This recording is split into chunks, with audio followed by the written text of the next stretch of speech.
بسم اللہ الرحمن الرحیم۔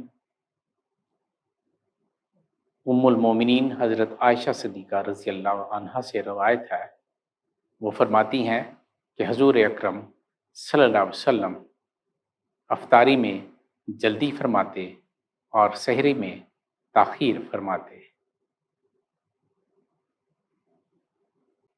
حضرت ابن عباس رضی اللہ عنہ سے روایت ہے، وہ فرماتے ہیں کہ حضور اکرم صلی اللہ علیہ وسلم نے فرمایا، ہم گروہ انبیاء علیہ السلام کو یہ حکم دیا گیا ہے کہ ہم روزہ جلدی افطار کریں،